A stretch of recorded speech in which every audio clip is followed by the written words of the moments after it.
Hello, everyone. Really honored to be here today. I want to welcome you to this talk that you can see the original title on the screen here, but actually, after working on it, this title better reflects what I'm going to talk about today. So it's going to be about humanizing assessment, decolonizing, historicizing, and communing to understand inclusion, equity, and sustainability. It still includes what is in the original title, too. I'm not doing like a bait and switch with you all. To begin, I want to talk about my appreciation for the EALTA committee for everything they've done to help me get here today, and also the support they've given for myself and my family.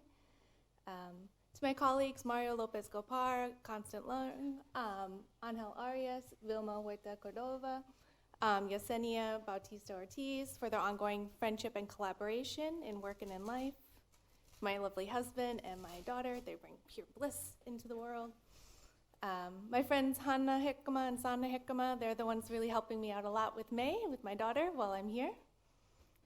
And the countless others that have played a lot of different really important roles in my life. A lot of you are in this room as well. And I wanted to also, I don't know if you get to dedicate keynotes. I'm dedicating my keynote to my mom. She passed away 12 years ago, and so it's very important that I get to honor her here today. I also want to do a remembrance and celebration of Dr. Tove Skutnam-Kangas, who recently passed away. I'm going to read from words that Dr. Frances Holt wrote about her. So Tove was a prolific author and tireless champion of linguistic rights. She changed the global conversation on rights to language and linguistic equity with a focus on international, national, regional, and local scales in both politics and policy and scholarship. For many of us, she was the consummate role model of a scholar advocate. Never shy about her convictions or in speaking truth to power, she was deeply caring, kind, and compassionate. Her knowledge of the linguistic situations of the world and the nuances of international legal instruments and national language policies, as well as the scope of her work of research in our field, is both historical and contemporary, was encyclopedic. And I really wanted to touch on her impact because her impassioned work within language ecology and linguistic rights really does have a big influence on a lot of what I'll talk about with you all today. So why are we sharing this moment together? So for this talk, Humanizing Assessment with a focus on language assessment aims to address critiques within assessment approaches by offering alternative perspectives and pathways for practitioners. For language minoritized communities, humanizing assessment starts from the assumption that there are limitations within the field of assessment that have contributed to harmful consequences. This quote from my current student also illuminates the need for humanizing assessment, not only for test takers, but for teachers as well. So in moving towards humanizing assessments, today I will talk about it in describing colonizing, historicizing, and communing actions. This approach to assessment has emerged from my own work as a language assessment researcher in an earnest attempt to bring together myriad approaches that share overlapping goals of working actively against past, present, and future harmful consequences of testing. So how are we going to humanize assessments today? So to begin, I'm going to describe the experiences and histories of language minoritized communities. Then I'm going to provide an overview of participatory action research studies that investigate language assessments with a focus, again, on language minoritized communities. Within those studies, I'll use a language ecology lens to identify how inclusion, equity, and sustainability are understood. And finally, I'll describe efforts with a collaborative group focused on the evaluation of indigenous languages in Mexico. So to begin, we're going to talk about language minoritized test takers, experiences, and histories. So drawing from humanizing pedagogies and humanizing research, I propose an approach to humanizing assessment that begins with the position that inclusive and equitable educational opportunities and assessment practices that meet the needs of culturally and linguistically diverse learners from minoritized communities serve to improve the quality of education for all learners. Bartolome described how humanizing pedagogy helped to overcome the limitations of assessment and teaching practices that have reinforced deficit perspectives of language minoritized students. So she writes about a scenario of one teacher who underwent a humanizing pedagogy approach.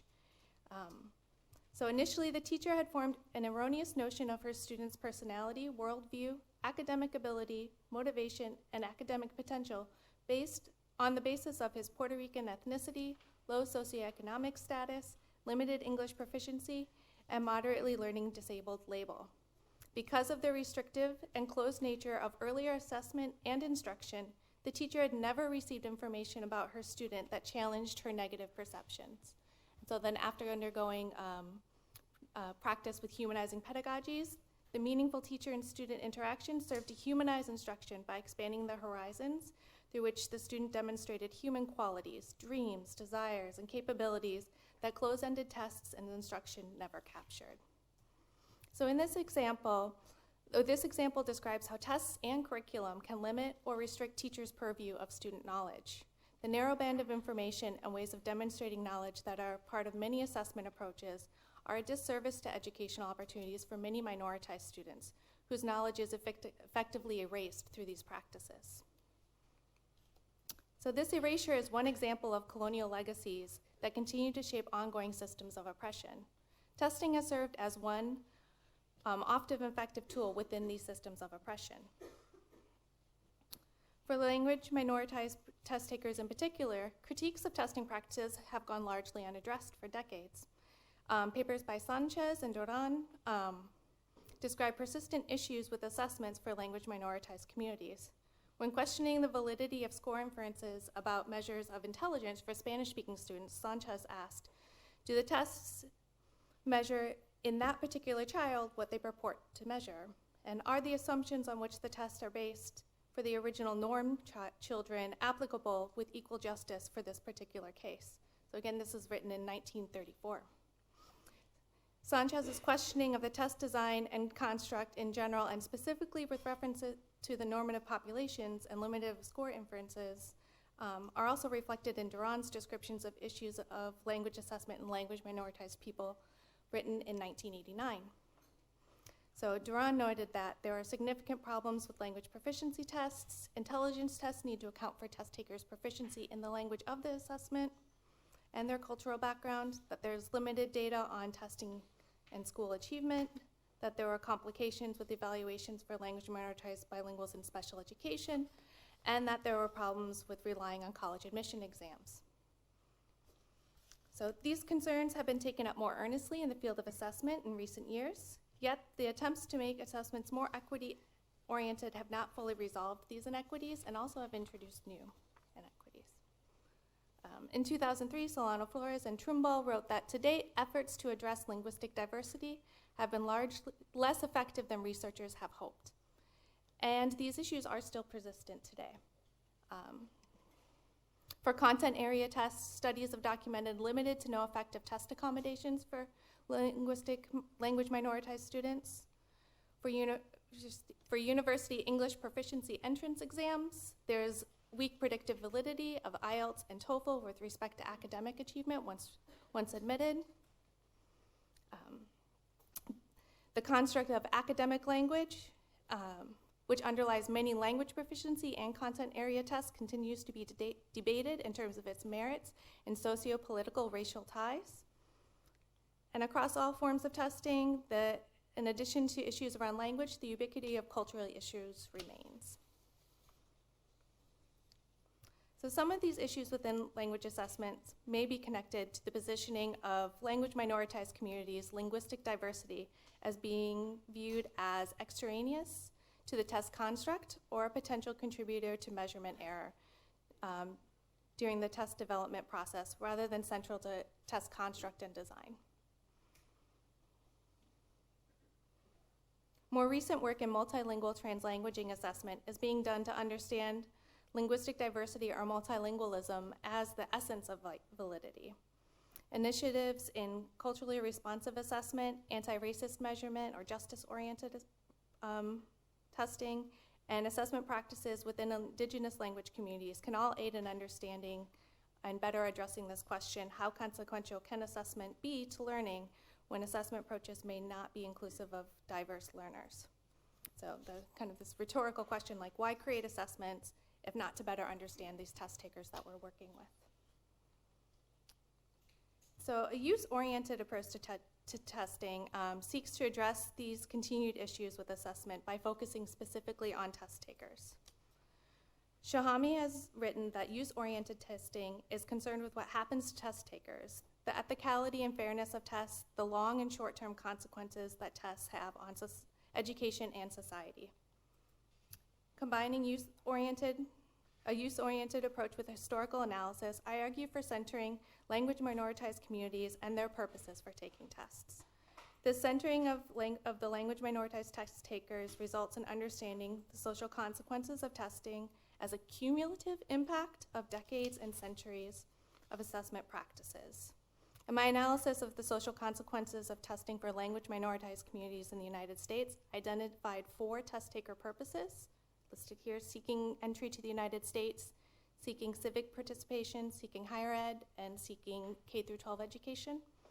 Understanding how tests are used on the ground and the consequences that test takers face based on their use is of vital importance for all parties and related to consequential validity. So originating in the work of Messick, consequential validity evidence mediates in this model between the test taker and the test taker's purposes. And although contentious in the field of testing, this particular use-oriented view of consequential validity described here is also inclusive of what's commonly referred to as misuse, because it considers consequences, and specifically harmful consequences, holistically as a moral and ethical imperative.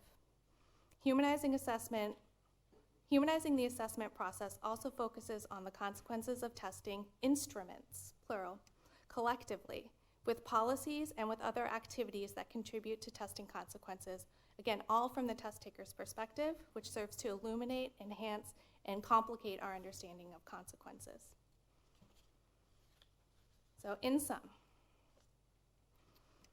a humanizing approach to assessment that centers language minoritized communities' experiences and histories serves to be decolonizing, to shift power towards minoritized communities' ways of generating and appreciating knowledge and learning, historicizing to understand the cumulative impact and legacies of harm experienced by minoritized communities, and communing to center minoritized communities' purposes and experiences. To accomplish these goals, the inclusion of language minoritized communities' experiences and histories is needed. Equity can be focused on through developing multilingual, culturally responsive, anti-racist assessment that includes indigenous epistemologies. And these assessment practices can be sustainable through long-term commitments to minoritized communities. For teachers, students, researchers, participatory methods can aid in bringing these practices together in different educational contexts. So that is our next stage to talk about participatory action research. So to gain a deeper understanding of how language assessment researchers have worked in community with language minoritized communities, this literature synthesis focuses on studies that have used participatory research methods, and specifically participatory action research and collaborative action research that uses PAR methods to answer the following 2 questions. So what is the overall landscape of research in language assessment that uses PAR methods? And how does a language ecology lens to analyze research in language assessment using PAR methods add to our understandings of inclusion, equity, and sustainability? So PAR. PAR, also referred to as participant activist research, is a prevalent humanizing research method that aligns well with use-oriented testing scholarship. Focusing on PAR methods and language assessments provides unique insights about the ways in which test takers and test users are integral to understanding assessment practices in general and for language minoritized peoples specifically. As a method, PAR has its origins in the Global South. It's inspired by decolonizing efforts and the related political struggles. Scholars such as Freire and Falls-Borda have emphasized the need for participatory research with an aim towards societal transformation through action. These 3 components of PAR, origins in the Global South, aiming for societal transformation, and focusing on action with research, facilitate language assessment research projects that strive to combat harm and serve to benefit communities most impacted by consequences of test use. Ultimately, PAR seeks to relocate the everyday experiences and struggles of poor, oppressed, and marginalized from the periphery to the center of social inquiry. This description of the purposes of PAR further clarifies the fit of this method for humanizing assessment approach. PAR actively addresses ongoing legacies of colonialism, how past events have shaped current events, and how close collaboration for all aspects, and how essential close collaboration is for all aspects of the research. Research using PAR actively reinscribes traditional power dynamics and interactions between researchers and the researched by having members commune together on a collaborative team. Or more simply put, PAR is research with participants rather than for. PAR is a method that aims to provide useful research for all parties involved. Together, members of PAR research team share collective commitments to the issues being researched, value self and collective reflection to more clearly understand the issues being investigated, work towards consensus building and joint decision making for the benefit of all those impacted by the issue, and continually develop a team that works together in planning, implementation, and dissemination of the work. Yet in language assessment research, PAR methods are uncommon. Let me put this all up. So, a systematic search of the literature through Google Scholar, ERIC, and ProQuest identified 18 empirical, peer-reviewed articles using PAR methods in language assessment. And these are just kind of the methods I went through in order to identify the studies. Here are the list of the 18 studies. And I won't be able to go through each of them today. They'll just be talking about them in terms of the analysis.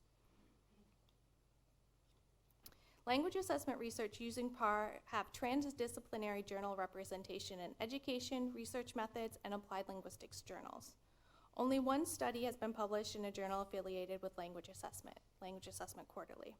Studies using PAR in language assessment most often, though not always, use qualitative methods and range in sample sizes from the hundreds, almost near 1,000, to less than 50, to even just having 2 participants. So you can see the graph kind of separates it out into grouping, but the raw numbers of participants are listed on the side.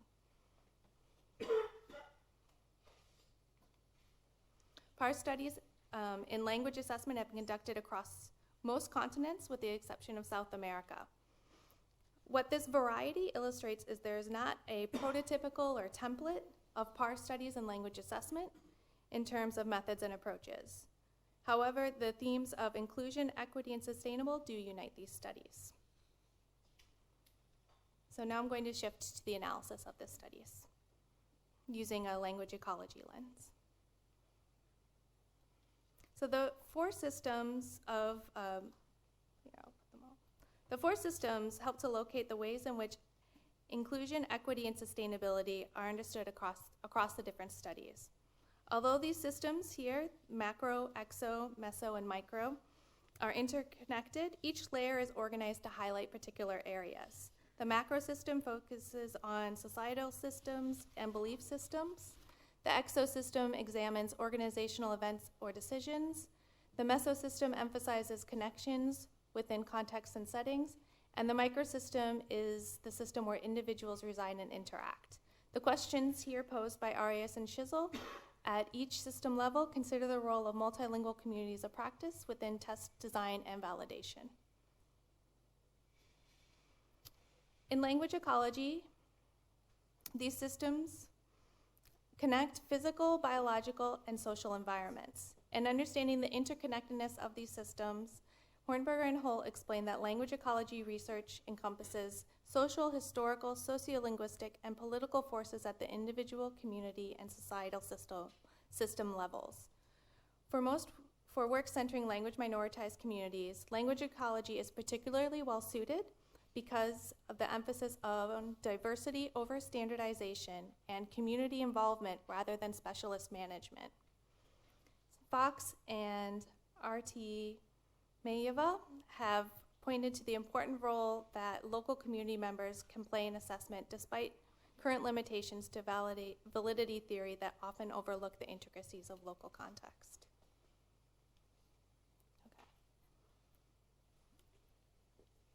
In synthesizing the studies, I'm going to talk about inclusion, then equity, and then sustainability. So to begin with inclusion, in part language assessment research, it really starts from the micro and mesosystem information to inform assessment practices. So most often, inclusion means the inclusion of linguistic diversity or the inclusion of context-specific information. Studies focusing on multilingualism and languages of test takers or teachers and are particularly attuned to the inclusion of minoritized languages such as mother tongue and indigenous languages and other languages from non-majority, non-nationalized languages.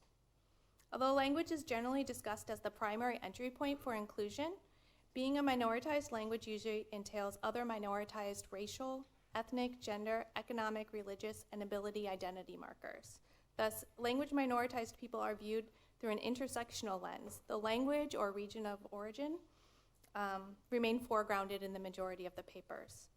In terms of context-specific content and topics, several papers explicitly state that they use local topics, areas of interest, or popular genres of literature for content for assessments, or they also collaborated with test users to decide the test content. Equity in PAR research and language assessment has focused on combating harmful impact of macro and exosystems of oppression within assessment practices.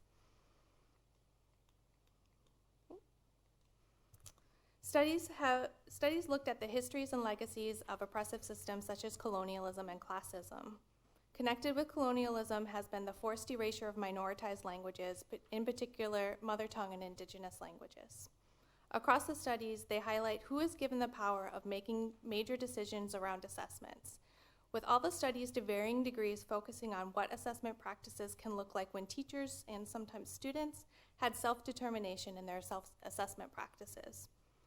Although this often meant that the assessment practices were really also just following kind of traditional approaches with some input, the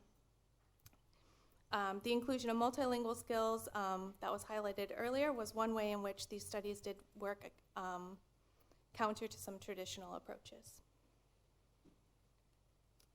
For sustainability, with respect to PAR research and language assessment,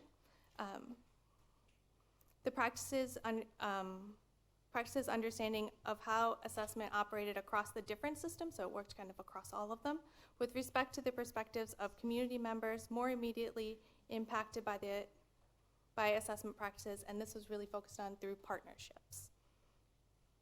So the studies in this synthesis ranged greatly in their length of time, from 1 semester to 8 years. Membership in the PAR partnership included fluent and consistent members based on availability and need. So reflective of the unpredictability of life, PAR team membership was not always a priority worth pursuing. The beauty of PAR is this ability to ebb and flow in terms of actions and teams responsively. Additionally, PAR partnerships often reached a natural end, such as the end of a course or program, while others were more adaptable to stretch across programs. These are all important to recognize as part of the landscape of PAR research in general, and specifically for language assessment. That is to say, not all assessment approaches are meant to continue on indefinitely. So in summary, PAR research in language assessment functions as humanizing assessment by decolonizing through transdisciplinary perspectives, historicizing through contextual reference, and communing through collaborative assessment practices with community. All of these studies work to find assessment approaches for communities, including language minoritized communities, and embodying various methods of humanizing research, each separately and importantly taken together, illustrate on-the-ground approaches that can inform assessment practices. In this final section, I present another method for enacting humanizing assessment. Rather than focusing on specific assessment instruments, I discussed the development of an association to bring together people invested in assessment in indigenous languages in Mexico and the guidelines drafted during these meetings. So that brings us to our final topic, Amelie. So Mexico is one of the most linguistically diverse areas in the world. The linguistic diversity of indigenous languages in Mexico represents myriad challenges and opportunities to work across communities to develop a platform for language assessment. La Asociación Mexicana de Evaluación de Lenguas Indígenas, or AMALI, meetings provide guidance and guidance on and support for developing sustainable assessment infrastructure at the local level to address language learning contexts unique to Mexico. Previous to this association, there was no centralized organization to coordinate, develop, or provide guidance on language assessment for indigenous languages in Mexico. In addition to the national language of Spanish, the Mexican government formally recognizes 324 indigenous languages. Since 2003, the Mexican government has formally recognized the linguistic rights of indigenous people, including the rights to educational, judicial, and medical services. In southern Mexican states, there's critical need to address language assessment concerns around indigenous languages. AMALI is the first organization to coordinate and develop this. In Oaxaca, where AMALI meetings are held, so Oaxaca is the highlighted in orange there. You can kind of see where all the languages are as well. There are 16 different ethnic groups and over 100 indigenous languages and regional varieties of languages such as Zapotec, Mixtec, Chatino, Trique, Mije, among others. AMALI has 3 co-facilitators, Dr. Mario Lopez Gopar, Constant Leung, and myself, who all view the association as a partnership. The idea for AMALI was born out of many conversations about the enduring issues of viewing indigenous languages and indigenous people through deficit lenses in Mexico, though there was, of course, similarities to other contexts as well. The facilitators work closely with community partners at local, state, and national levels across Mexico. In addition, in attendance to our meetings are local teachers, students, and anyone with interest in this area of work, including invited speakers from other regions of the world. AMALI does not have a formalized membership structure. All participants of AMALI just share a desire to contribute to understandings about how assessments impact the lives of speakers of indigenous languages. During each of the meetings, we have explored what the existence of such a group would mean, in particular because we are aware of the pressures to adopt assessments or assessment frameworks from Europe, the United States, for indigenous languages specifically. And of course, for the longstanding issue, we are all kind of convening around the longstanding issues around assessment in terms of gatekeeping, surveillance, and other forms of oppression. We have been really seeking within this group to find ways to legitimize local practices and grow such work through coming together. So rather than explaining a lot of everybody's perspectives through my own voice, I have some videos to share with you as well. They're collected as part of a kind of adjacent project that's being done in Oaxaca, and everyone that's participating in this video has given permission to have it shared today in this room.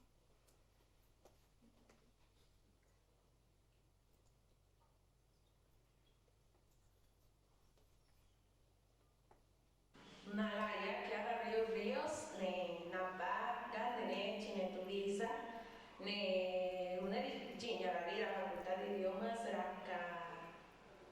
Rakachi Isa, Biachi Isa, ne na Aguleti Ijuini, la Mata Asunción Mistaltepec, Rinia Dijaza, ne Zake Karusi, Dijazarari, ne Usite, Dijanile Zake Karari. Nala, Nikas, Nabrona, Logich, Roblosh, Primario, Zana Blosh Primario, se habla Sloare, su Loa, su México, Los Rock, Chinea, Zana Chinea, Sed, Guascuer, Los Bachillerato, Los Licenciatura, Facultad de Idiomas y la creer en maestría y doctorado. Tasjo Cospe Gregorio Cirilo, Hamzezo Matuka, Nasrach Motuvam, Resgrach Ayuk, Hakodun, Ayukan, Resgrach. The channel Carlos Pachipangulo, the channel Gumhu, Minki Damahu, Happy James, Chinantegos, Alto.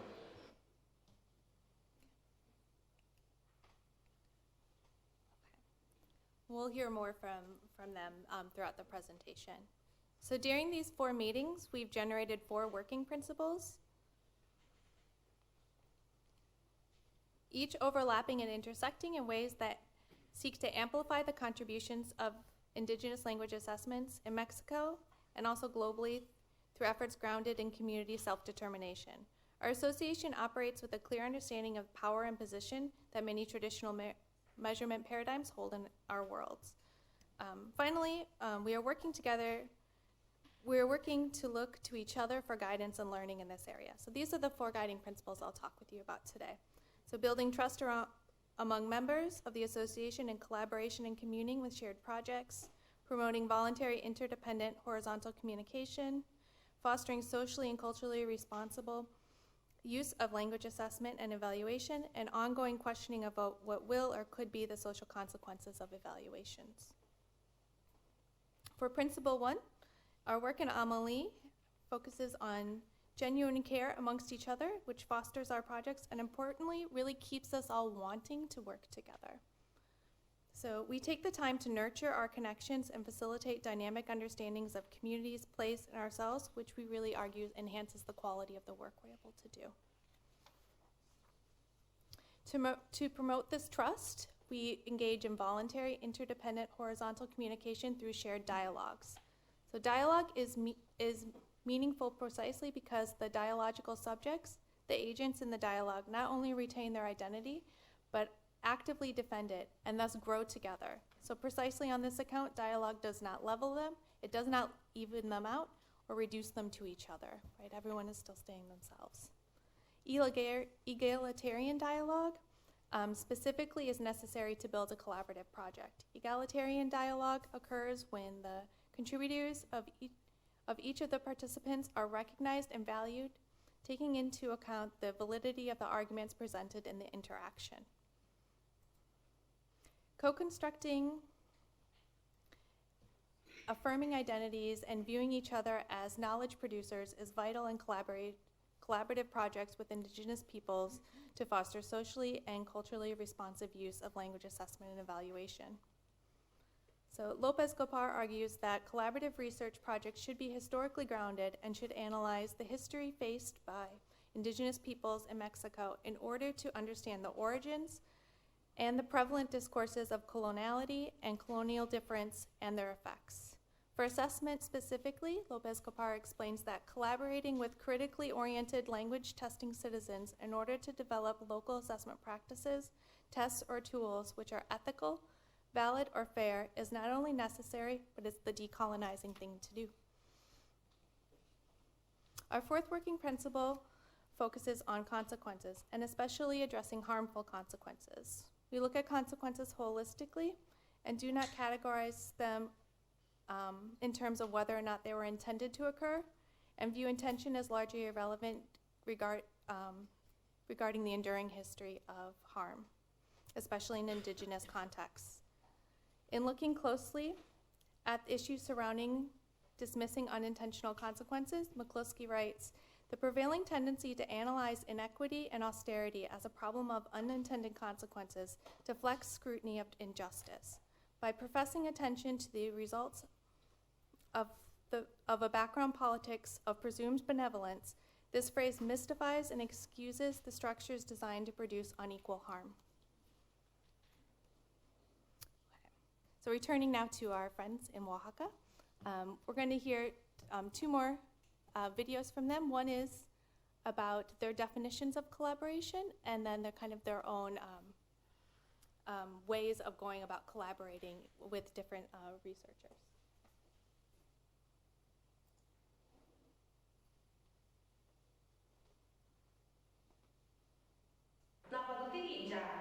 Lo dijaza radicale gendarakane no chupatija no gijewini rikine gendanisa minno sakeka gijewini kasistine radicale gendarakane ga li horakakine kabeli li zakane lute zakane lulinike neorali kakine lu gendarakane gela na makabe shi ujigenda kabe ni video ji kakine kabeli zakeka la kabe tujigenda kabe ni video ji ukane la kabe gen ganga colaborar no dijaza gendarakane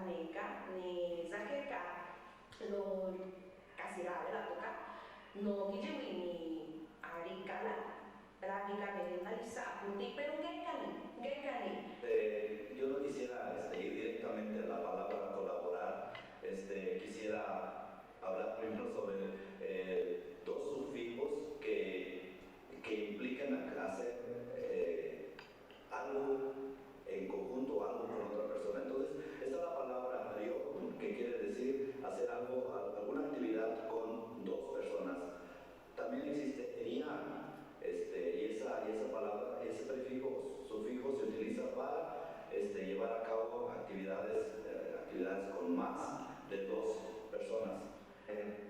Pudiéramos decir que lo más cercano que pudiera ser para colaborar se puede decir hakrian o hakriokun, que quiere decir pues alguien tiene una necesidad, entonces viene pidiendo apoyo para que juntos llevemos a cabo cierta actividad. Pero también se puede utilizar genrian o genriokun, es como llevar a cabo una actividad entre dos personas con un mismo propósito, pero puede ser como hacer equipo también. Entonces, a trabajar, a hacer juntos un trabajo, es más o menos es como sembrar la milpa o es trabajar juntos sin pensar en que otra persona es superior o el otro es inferior o de menos rango. Simplemente son actividades que requieren dos o más personas para llevarla a cabo y terminar esa actividad. Nosotros tenemos tres términos sobre el tema de colaboración. Hay uno que lo llamamos nosotros como ondung. Como ondung es el trabajo entre varios para sacar un trabajo rápido, digamos un trabajo de una persona que duraría 15 días en colectividad, en colaboración, se haría en 4 horas. La otra parte es un trabajo que nosotros decimos libre. Que es un término como de ayuda mutua. Es como tú me ayudas hoy y mañana yo te ayudo. Es, por ejemplo, eso se trabaja mucho cuando hay cosecha de café. Como el café madura muy rápido, se requieren varias personas para poder bajar la cosecha en una semana. Entonces lo que hacen ahí es una familia avisa a 5 o 10 familias para que vayan un día a cortar el café y entonces lo bajan. En un solo día bajan toda la cosecha en un campo y al siguiente día van a otro terreno que es de otra persona y lo bajan en un día también. Otro es allá, bueno, ahí sí tienen que ver monetariamente, que a veces hay que cooperar con dinero y entonces cuando hay un proyecto, digamos, para un beneficio colectivo y entonces todo el mundo coopera, todo el mundo da una cantidad que digamos se acuerda en una asamblea y la asamblea es donde se pone, donde se hacen los acuerdos, donde se definen cuáles son los trabajos. Quiere decir, me vas a ayudar o me voy a ayudar.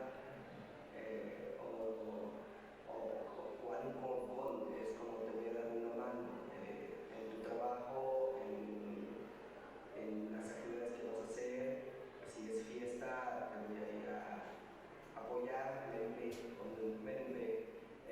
para que la persona, cuando yo tenga una fiesta, me vaya a apoyar. Y si las personas ayudan, se ayudan entre ellos, es como hermanos, porque no son hermanos, ¿no? Entre paisanos. Eso significa merumbe, es como apoyar al uno. Pero eso significaría que el otro me tiene que apoyar cuando yo tenga una actividad. Por ejemplo, si yo voy a sembrar maíz, como ellos sembrar maíz con mis paisanos, yo fui a apoyar, entonces no me van a pagar, pero sí me van a dar algo de maíz que sembramos juntos, aunque sea en su terreno. So that was about collaboration in general. And the next one is about collaborating usually with researchers. Napabuti lo dijaza Arabica.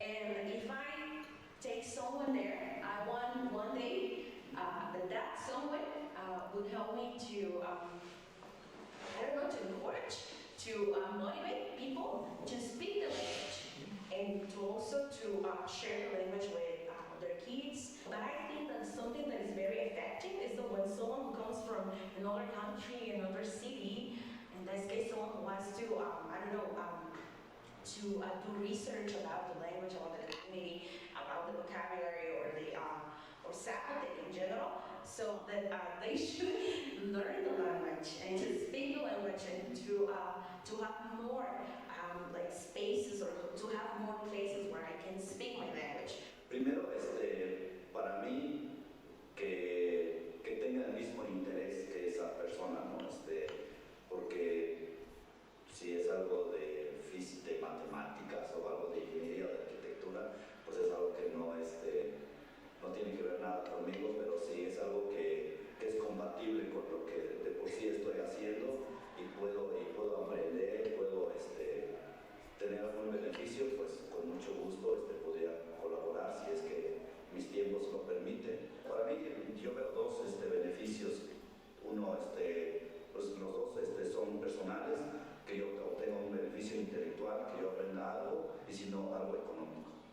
Pues en una comunidad, si digamos una persona de fuera, un extranjero por ejemplo, llega a una comunidad, tendríamos que explicarle las formas de colaboración en una comunidad. Por ejemplo, aquí nosotros tenemos los 3 tipos de colaboración. Explicar cada una de esas cosas, cómo funcionan, por ejemplo, de la colaboración mutua, ¿no? Y luego, pues, invitarlo a que participen en las asambleas para que se den cuenta cómo se hacen las definiciones de los trabajos, de las cooperaciones. Él aprende para que yo aprenda, o sea, ambos aprendemos. No solamente yo no estoy en la disposición de solamente darle, compartirle, decir así, así. Si hay un producto final, pues que se regresa a la comunidad. Pues, y si es así a nivel personal, pues lo que espero es que se obtenga el producto y que el producto sea el reconocimiento de ambos. Cuando las personas llegan a mi pueblo y se quedan en mi casa o en la casa de mi mamá, pues el pueblo se entera y se tiene que enterar a la autoridad. La autoridad tiene que autorizar la permanencia de la persona en el pueblo, eso sí, con un oficio, con un documento, y que la autoridad del pueblo sepa qué se está haciendo.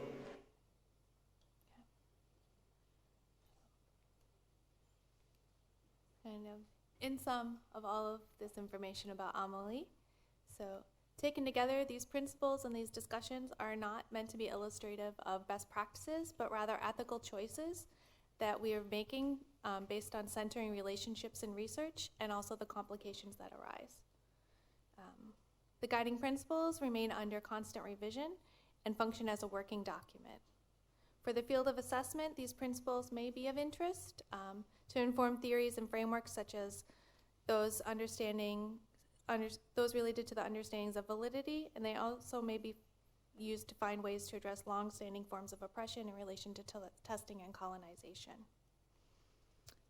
And then also we have an open invitation. If you're feeling spontaneous, or if you somehow magically did have a trip planned to Oaxaca next weekend, you are invited. We have our 5th meeting for Amelie next weekend on Saturday.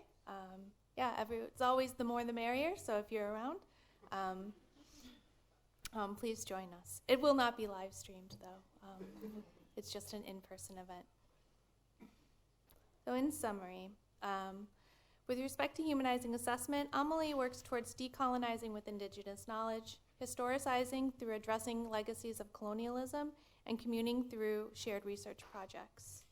As a partnership, Amelie contributes to our understanding of inclusion through the presentations of members of teachers, students, doctors, professors, artists, and government officials. Equity among members is emphasized through egalitarian dialogues, and sustainability is just determined through the community members. So, in sum, why work towards humanizing assessment?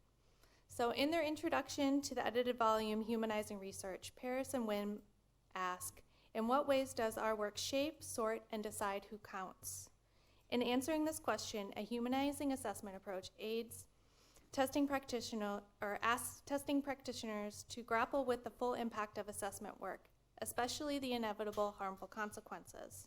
In working towards humanizing language assessment, I ask you all to consider the following. For decolonizing, to address conflicting agendas and interests around assessment designs and purposes. So what are the limitations in our fields and our own knowledge production? So what can testing practitioners learn about assessment from teachers, from test takers, from others that are most immediately impacted by test use? For historicizing, to center the humanity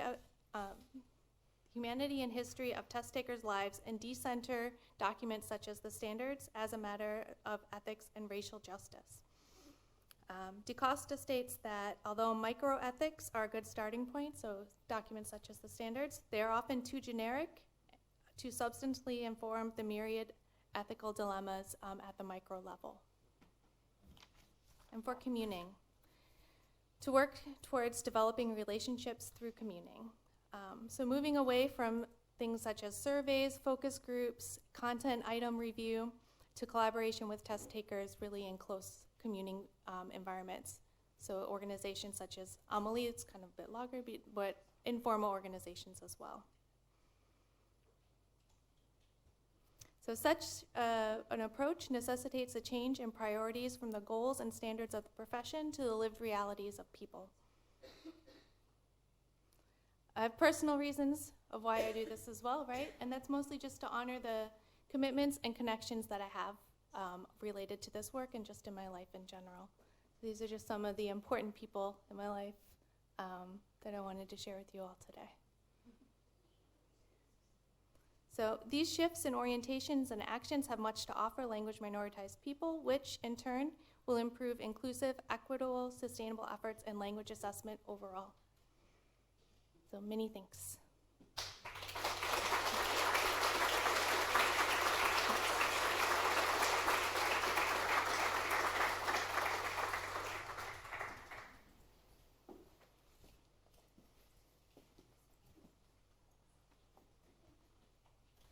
How are we on time? Oh, okay. Well, I don't want to experiment with the microphone. Can you turn it on for me, please? There will be, I think, 2 roaming microphones for questions. Thank you very much, Jamie. Thank you. You came back from Mexico to our home environments with when you summed up, and it actually, when I was listening to you about the things that people said in Mexico, I thought, well, I heard that in that classroom in Zurich, for example, a concrete example. It's probably closer to us, what you said, than we might think when we hear that you're talking about Mexico. So, thank you. So it's time for questions. We have 10 minutes, all in all. Please.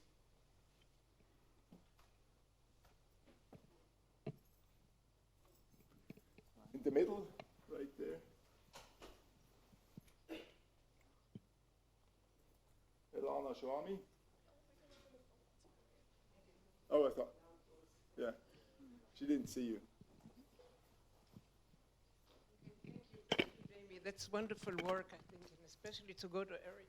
Do you hear me? On the microphone? It's okay? It's open. Oh, good. Okay. So thank you so much for this talk. I think it's very closer to my mic. Okay, great. Okay. So thank you again, 3rd time. It's very illuminating in terms, especially getting to people that we kind of tend to ignore in testing, and I think this is very important and it's amazing to hear what those people are saying when they're being treated as humans, because usually we don't even touch those people. In many cases, they are not being tested. But I wanted to ask you, how does it work together with the policy in Mexico in terms of, let's say, national policy of testing? How can we go beyond this? I mean, the research is very impressive, but does it really get into reality in some way? Are they being tested differently today based on something like that, or where do we go from here? So that's a good question. Really would be great if you could come next week where we have the meeting. That's exactly what we're talking about.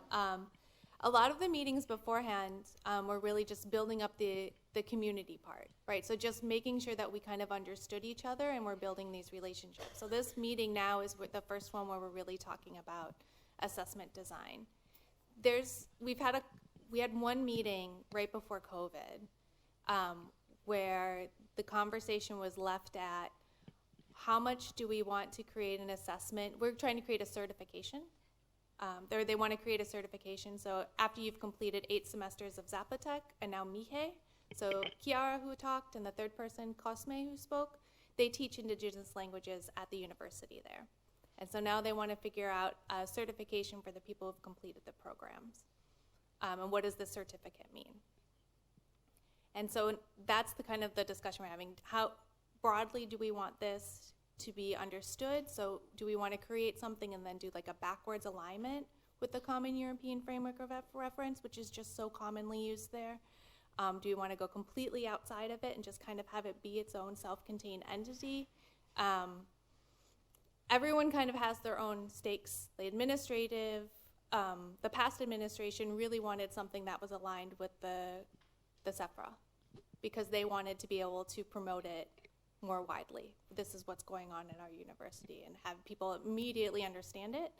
Not everybody was on board with that. They wanted something that really just felt more aligned with what they're doing. So that's kind of what it's looking like on the ground right now. It's just a lot of back and forth. And when we have the meeting on next week, my understanding right now is we've invited students that have completed the programs. So for Mihe, it's the first time that students have gone through all 8 semesters because it's a relatively new program. And we'll have students that have completed the Zapotec program too to kind of say like what they've learned and what they want represented in a certificate.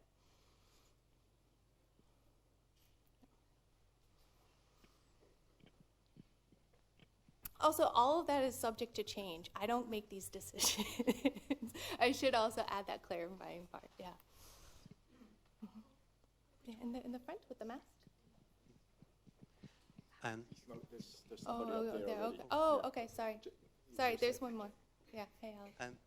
Thank you, Jamie, for sharing the working principles of your research group and the nuances of this context, which requires, I think, a degree of sensitivity to be sharing these videos. And it's really wonderful that you've been able to bring those voices to this forum. I think it speaks to EALTA's commitment to advancing the field in a progressive and student-centered, learning-oriented direction. I have a question that came to me yesterday. I think an argument that I've heard being made at this conference so far is that these humanizing approaches to language assessment may prove something of an obstacle to the more urgent task of automating assessment. And I just wondered what you think about that binary, that notion that we need to act fast, that artificial intelligence is developing very quickly, and that actually some of your research is much less important than responding to this more urgent task at hand. I think there's space for all of this work. I'm not trying to silence or erase other people, just like I'm not asking people to silence and erase this work. So that's kind of where I feel like, and also based on your training and expertise, right? Like, it might not be the best space for you to be working in community with indigenous groups, right? Like, it just might not be your thing. And same thing, like, it might not be your thing to be working with AI. So that's kind of how I feel about it. I don't maybe feel like the urgency towards certain things, like that's pretty clear. I like this more community-based work. This works really well for me, but it's not for everyone. Yeah. Does that make sense? Yeah. Jamie Dunley. Yeah, thank you. I just wonder if you could say a little bit more about that. When you said this, like, would it be used for certification? And you mentioned that they're teaching in Zapotec, so they're teaching at the university subjects in Zapotec. So what would the certification be, actually, in that particular case? of their language ability or of their Yeah. content-based ability. So Yeah, it's a faculty of languages. So they all need to pass. Right now, they use one of the TOEFL tests to show their English proficiency, and then I think they have some other tests for other different European languages that they teach there. So that would be for the teachers to be able to teach in that course? No, it'd be for the graduates of the program. So Oh. for the pre-service teachers when they're finishing the program. Oh, okay. Yeah. Okay. Yeah, and I guess then just to expand a little bit what Elena was asking too there. I mean, so the participatory kind of approach and bringing people engaged, but obviously amongst the test users, if they are policymakers or whatever, their users are relevant too. How do we engage with them to get them to buy into giving more weight to the test takers, to be a part of that participatory kind of approach, particularly when there's high stakes policy decisions? They're obviously not necessarily buying into this from the beginning. So is there any, amongst your group, from your experience, have you learned anything about engaging with policymakers or getting them, sorry, I'll take the mask off in a bit. Have you sort of learned anything through the process in terms of what would be a way to get that buy-in when people haven't necessarily given, from an authority point of view, from the beginning, weight to the test takers from the beginning? So with Amelie, we've been working closely with INALI. So that's the National Organization for Indigenous Languages for the whole country of Mexico. And so we feel like having that connection is helping us.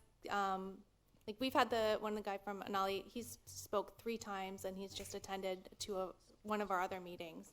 And so having that close connection and kind of continually having that dialogue going on has really helped us to feel like what we have going on could have some type of uptake. But again, not a lot of this is being done necessarily to have it be beyond the local level either.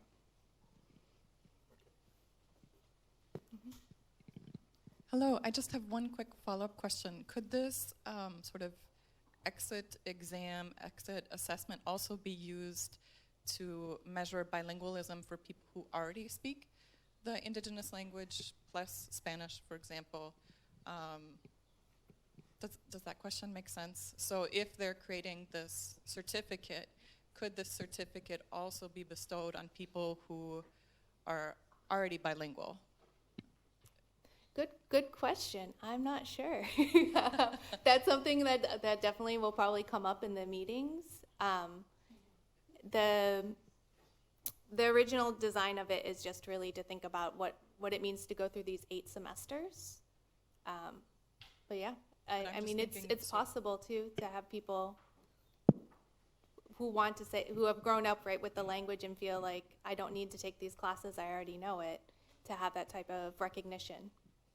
That's exactly the word, Yeah. the recognition of Yeah.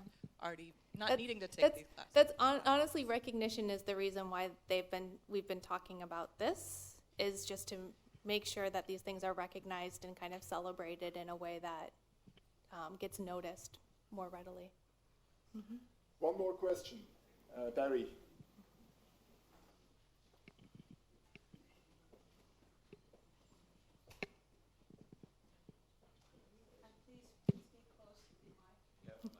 I get it.